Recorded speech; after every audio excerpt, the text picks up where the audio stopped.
Hey guys, I am here with a project share on something that I've been working on for a Christmas swap, and I'm gonna get ready to package it all up, but I wanted to share with you guys first. Sorry about my voice, I'm getting over a cold, but like I said, I'm getting ready to package this up and I want to make sure I mail it out on time. And I don't know when I'm going to upload this video, so I'm not going to say who it's for, just in case I do it earlier than from when they receive it.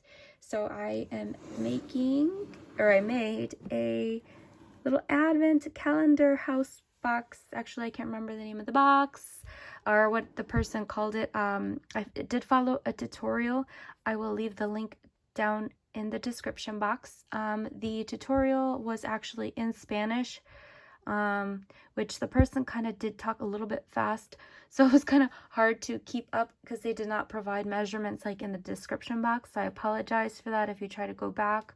But if you really want to know measurements and things like that, I could help you out with it. I did jot them down, but I have no idea where they went. But anyway, this is the front of like the house, I guess. This is the little doorway, and then the window, I just stuck these cute little elf stickers on.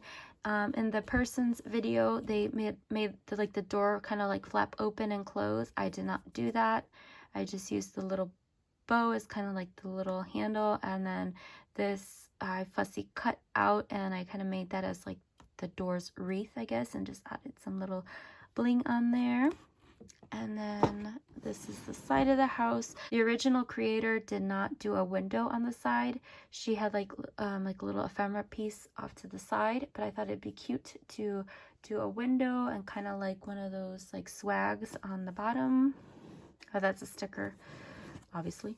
And then the back, I had this paper that I just thought was really fun, so I decided to leave that blank. Oh gosh, if I remember, I'll sign it on the back. I always forget to do that on my projects that I sent out, but I thought that was just so fun with the Santa and the sky there. And then the same with this side, it's a window and just like that swag. And then I'm sure you guys saw already the roof. I added this like pom-pom trim, and then I added some of this iridescent like faux snow at the edges of it. And you probably can't see, but on some of the snowflake images, I put glossy accents. I don't know why I did that. I should have just left it. I'm not too like thrilled about that, but luckily you can't, well, in the lighting you can see it a little bit, but like in person you really can't tell that much, at least I hope. So that's the roof, basically. So that's the roof. So you would take that top off, and I added the ribbon as a closure. She did not, in the tutorial, she did not add anything, but I felt like maybe that would make it a little bit more secure, maybe? I don't know. So we're gonna untie this, and I'll show you what the inside looks like. So I have already filled my little boxes up, and like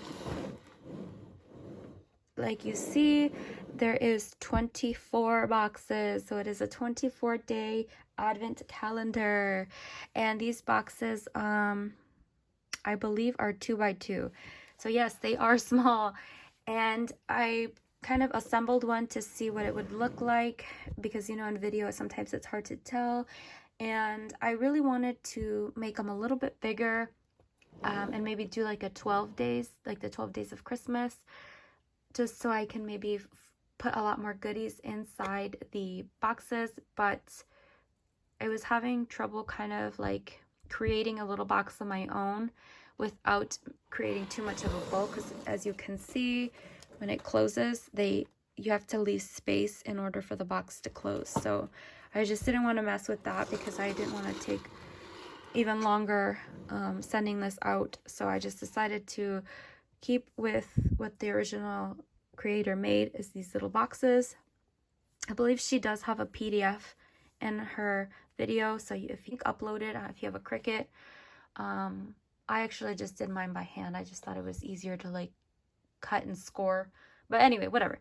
So each little box is already filled. That's why I added another layer of protection. I put like a strip of washi just because this is traveling quite a way. So I didn't want anything to just fall out when she opens it, and I'm still nervous that it probably will. I'm sure something will fall out. So she'll have to excuse me for that if it does.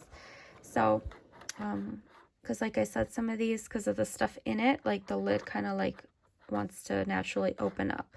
So, and I did decorate each little box with some fun stickers. I used some of the stickers that I already had, and then mostly though from the Busy Sidewalks collection, they had a sticker booklet. I have no idea where I left it. I think it's right here. I'll show you. They are tiny and I love them. You know, I love tiny, so as you can tell, I used quite a bit of the stickers up already. I love these. I'm seriously gonna go get another one because I love it. And so yeah, so I really hope that she likes it. I'm not going to share what's inside the goodies. Like I said, they are ready to go and be shipped out. I will do another project share though with some of the items that I did include. I don't want to show anything else either because I want her to be surprised. And if she'd like to show on her channel, you can see what else I sent her. So I hope you guys like it. Again, I'll leave that original tutorial down below, and let me know what you guys think. Here's the side. All right, guys, have a good one. Bye.